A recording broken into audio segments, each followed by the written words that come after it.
우리는 성경을 읽을 때 매우 단순한 사건처럼 보이는데 그 의미를 깊이 풀어내는 그런 설교 말씀을 들으면 여러분 한 번쯤 이런 생각을 해본 적 없으십니까? 성경은 그냥 단순하게 쓴 것인데 너무 의미를 깊게 파헤치는 거 아니야? 어떤 이런 생각을 한 번쯤은 했을 것 같습니다. 그런데 도리어 반대로 질문할 수 있을 것 같습니다. 성령님의 감동으로 깊은 의미를 담고 있는 성경을 너무 단순하게 생각하려고 하는 것 아닌가? 사실 그것이 더 큰 문제가 아닌가? 그런 생각을 해보는 것이죠. 한 나라의 대통령이 이제 새롭게 선출되어서 그의 직무를 수행할 때 첫 번째 명령, 그래서 처음 사인하는 장면을 영상에 담아서 방송을 합니다. 그리고 대통령이 처음으로 방문한 어떤 지역, 기관, 반드시 그때는 꼭 모든 언론이 주목하여서 첫 번째 방문한 그 의미를 깊이 다루고 시사 프로그램에서도 그 내용들 자세하게 다루게 됩니다. 그 안에 많은 메시지가 있기 때문에 그런 것이죠. 그것을 단순하게 보는 것이 도리어 되게 어리석은 것입니다. 왜냐하면 너무나 많은 의미가 있는데 단순하게 보는 게 어리석은 것이죠. 그런 의미에서 오늘 우리가 살필 본문은 매우 깊은 의미를 가진 그러한 내용입니다. 오순절 성령 강림 사건, 특별히 방언의 그 사건을 설명하는 베드로의 설교 이후에 벌어진 사실 어떤 의미에서 사도행전의 최초의 기적이기 때문에 그렇습니다. 나면서부터 안진뱅이였던 나이 40의 사람이 일어나 걸은 이 사건이 벌어지는 그 장소는 성전 미문입니다. 여기에서 성전, 오늘 말씀은 이 성전의 의미를 주목함으로 하나님의 말씀을 좀 은혜를 나누기로 합니다. 성전은 하나님이 거하시는 집으로 불렸죠. 그리고 왕이신 하나님이 그의 백성인 이스라엘을 통치하시는 궁전, 하나님의 집무실이라고 우리는 볼 수가 있습니다. 우리는 성전 생각하면 가장 먼저 아마도 피비린내 나는 그런 제사의식을 가장 먼저 연상하게 될 것입니다. 사실 이 또한 거룩하신 하나님께서 그의 백성을 심판하심으로 은혜를 베푸시는 장소로 이해할 수가 있습니다. 그런 통치가 일어나는 장소가 바로 성전입니다. 그런 이유로 우리는 이 성전이 유대인들과 그리고 유대교회에 있어서는 심장과 같은 장소이다, 가장 소중한 장소라는 것을 잘 알고 있을 것입니다. 그런데 이런 성전을 모독하는 인물이 등장했죠. 우리는 예수님께서 이 성전을 헐라 내가 사흘 만에 다시 세우리라 라는 그 말씀을 하셨던 걸 기억합니다. 유대인들에게 예수 그리스도는 성전을 모독하는 자였습니다. 이 말이 유대인들이 예수님을 십자가에 못 박혀 죽인 그 이유가 되기도 해요. 예수가 성전을 모독했다는 것이죠. 유대인들은 예수님이 자신들에게 가장 소중한 것을 모독했기 때문에 바로 예수님을 죽인 것입니다. 유대인들은 참으로 진정한 신성 모독을 행하는 자였죠. 바로 성전 자체이신 예수 그리스도를 십자가에 못 박아 죽였기 때문에 그렇습니다.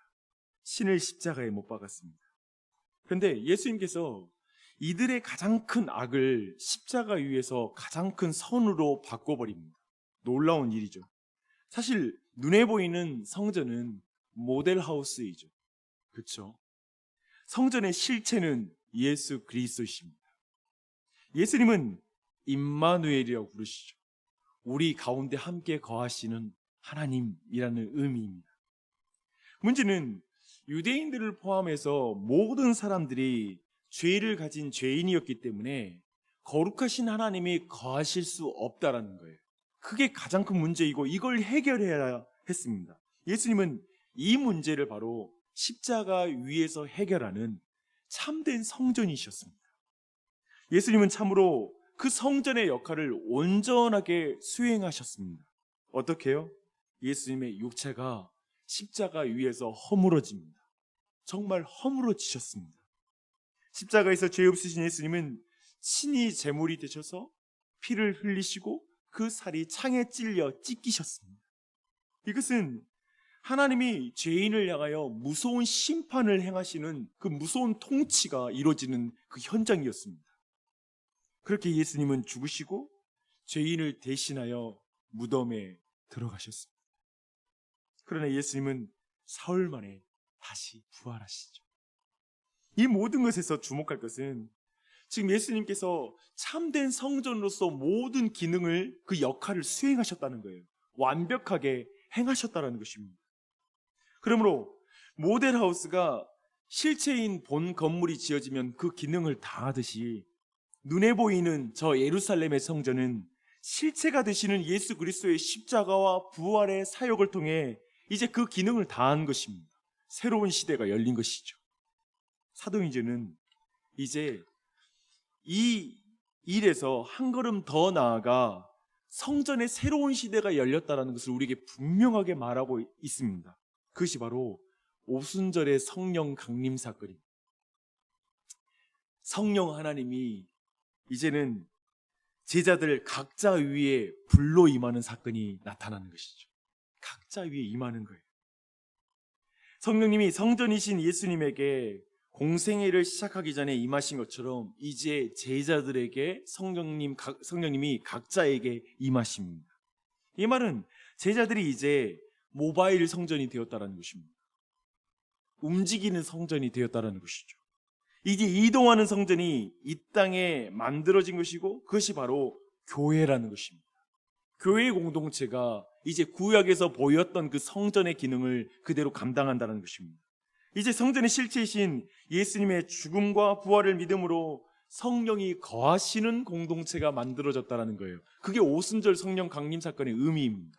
이제 사람들이 예루살렘으로 모일 필요가 없고 이제 주님의 그 성전이 땅끝까지 나아가서 주님의 복음을 전하고 하나님의 나라를 확장하는 시대가 열렸다는 것입니다. 이게 바로 오순절 성령 강림 사건의 의미입니다. 이런 거대한 전환 속에서 이제 사도행전 3장의 최초의 기적 사건의 의미를 볼 때 그 의미가 온전히 수면 위로 올라오는 거예요. 단순히 야 안진뱅이가 일어났어 라고 깜짝 놀라는 수준의 문제가 아니라는 것입니다. 굉장히 큰 의미가 있어요. 성전 미문 앞에 나면서부터 안진뱅이, 성전 미문 앞에 구걸하는 사람, 그 사람은 건물로서의 성전이 고치지 못한 사람입니다. 그저 동전을 쥐어주며 하루하루를 연명하게 할 뿐 그를 온전히 회복시키지 못하는 거예요. 건물이 아무리 아름다운들 나면서부터 안진뱅이는 고치지를 못하는 것입니다. 그 한계가 있다는 것입니다. 그래서 굉장히 이 모든 내용은 모든 것이 역설적입니다. 성전 미문 앞에 안진뱅이, 구걸하는 자, 40년 동안 그렇게 살아온 자, 이건 너무 역설이죠. 아름다운 예배당과 그 예배당을 예수님보다 더 사랑하는 사람들은 그 병자의 삶을 참으로 회복시킬 수 없었다라는 것입니다.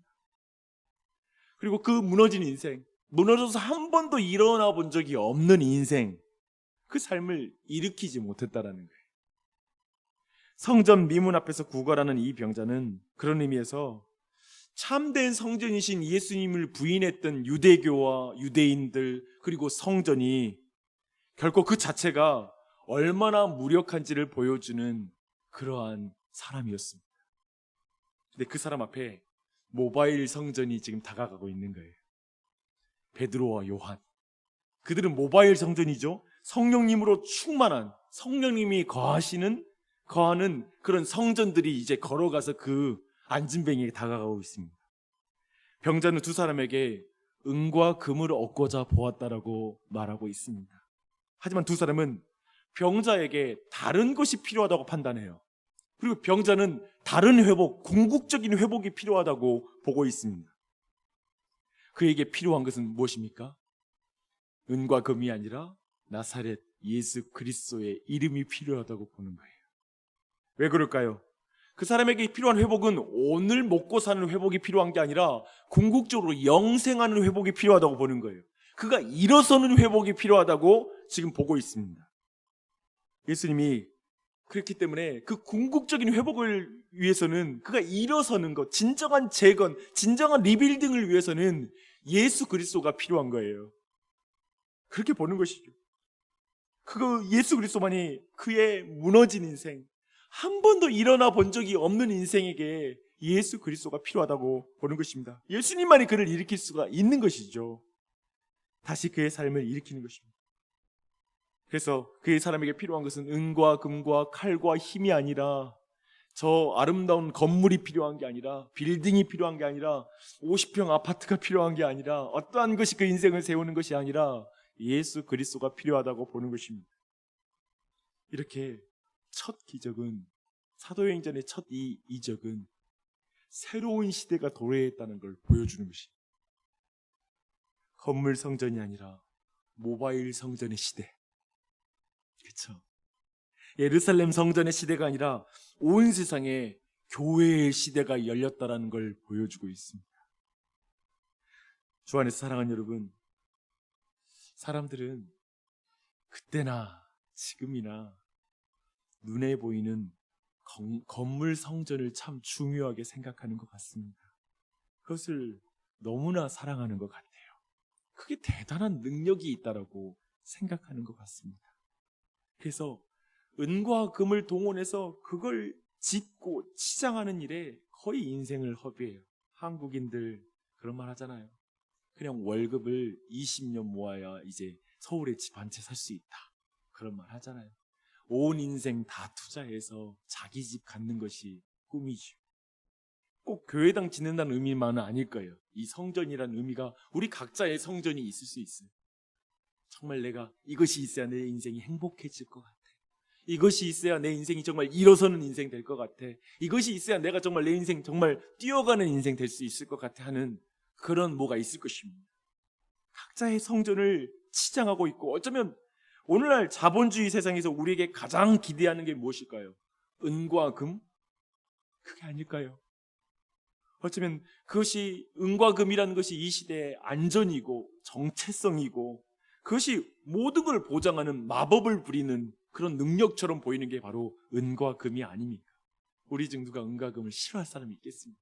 다 좋아하죠. 현실적인 문제를 해결하는 은과 금을 기대하며 어쩌면 예배당에 올 때도 그걸 기대하고 나올 때가 있을 수 있어요.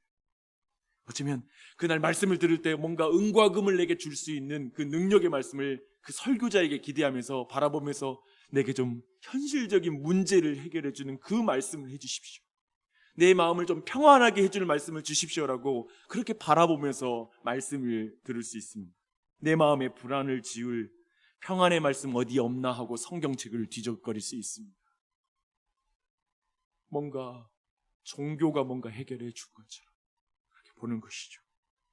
하루하루 동전을 구하듯 하루의 불안을 지우는 위안을 헤매는 마음으로 아침에 예배당에 나올 수도 있습니다. 무너진 삶을 다시 세울 수 있을 것이라는 어떤 기대, 그 기대에 온전한 궁극적인 어떤 기대를 하지 못하고 끊임없이 우리는 하루하루의 불안을 지우는 수준에서 자신의 회복을, 자신의 삶을 연명하는 그 은혜, 연명하는 은혜를 우리는 구할 수 있습니다. 다시 설이라는 기대를 못하는 거예요. 그 정도의 리빌딩을 기대하지 못하는 거예요. 내 삶이 그 정도로 회복될 건 기대하지 못하는 거예요. 마치 날 때부터 안진뱅이였던 사람처럼 신앙생활을 할 수 있다는 것입니다. 그렇죠? 근데 주님이 그렇게 보질 않는 거예요. 우리에게 그 정도의 회복으로 우리를 일으키기 원치 않으시는 거예요. 우리가 일어서기를 원하시는 거예요. 다시 세워지기를 원하시는 거예요. 궁극적인 회복을 원하시는 것입니다. 주님 오늘도 우리를 보고 말씀하십니다. 나를 보라. 어쩌면 사람을 통해, 어떤 설교자를 통해 여러분에게 그 말씀을 하실 수 있어요. 오늘 이 아침에도 이 말씀을 들으면서 나를 보라. 너가 볼 건 나를 보라. 우리는 어쩌면 뭘 주실까? 여러분, 주님이 보라고 하면 여러분 뭘 원하는 눈빛으로 주님을 지금 이 순간 보고 싶으세요? 요즘 어떤 문제가 있으세요? 관계에 깨어짐이 있으세요? 자녀의 문제가 있으세요? 어쩌면 주님 보라 그러면 우리는 우리가 정말 해결되기 원하는 문제를 해결해 줄 것 같아서 그분을 볼 줄 모릅니다. 주님은 우리에게 어떤 회복이 필요한지 우리보다 더 잘 아십니다. 그리고 우리가 그걸 회복하려면 무엇이 필요한지 주님이 우리보다 더 잘 아세요. 사실 우리에게 가장 필요한 회복이 뭔지, 그리고 우리에게 그렇기 때문에 뭐가 가장 필요한지 잘 몰라서 사실 기도 제목이라는 게, 사실 우리는 하나님이 정말 원하는 기도를 못 드릴 때가 참 많아요. 그렇지 않아요? 근데 주님은 더 잘하세요. 그리고 놀랍게도 우리가 평생 동안 어쩌면 우리의 기도 제목은, 우리가 주님께 기도하는 내용은 불완전할 수 있어요. 하지만 주님은 우리에게 더 좋은 걸 주실 거예요. 분명히 주님이 주님의 뜻을 우리에게 이루어 주실 줄 믿습니다. 우리에게 필요한 회복은 궁극적인 회복입니다. 하나님의 임재가 있는 회복이 필요해요. 하나님이 우리에게 임하는 것, 임마누엘 하나님을 만나는 것, 그리고 내 안에 성령으로 충만한 것, 그게 궁극적인 하나님의 회복인 줄 믿습니다. 우리에게 가장 필요한 거예요. 우리에게 필요한 건 예수 그리스도의 이름이에요. 예수 그리스도의 이름으로 기도할 때 좋으신 성령님을 너희에게 주시지 않겠느냐. 하나님이 우리에게 임하는 회복이 가장 필요합니다. 그래서 리빌딩 60일 동안에 우리가 가장 기대해야 될 것은 이 부흥이에요. 주님이 임하는 것, 충만히 임하는 게 필요합니다. 우리가 성전입니다. 교회당 잘 짓고 크게 하고 이것이 더 중요한 게 아니라 우리 안에 성령이 거하시는 게 더 중요해요. 그렇죠? 이 예배당 너무 감사하죠. 근데 이 건물이 우리에게 영생을 주지 않아요. 우리를 일으키지는 못해요. 오직 예수 그리스도의 이름, 성령님만이 우리의 삶을 일으키시는 줄 믿습니다. 사랑하는 여러분, 여러분이 성령님이 거하시는 성전이 잊지 마세요. 저도 막 요즘 땅 좀 있었으면 너무 좋겠어요.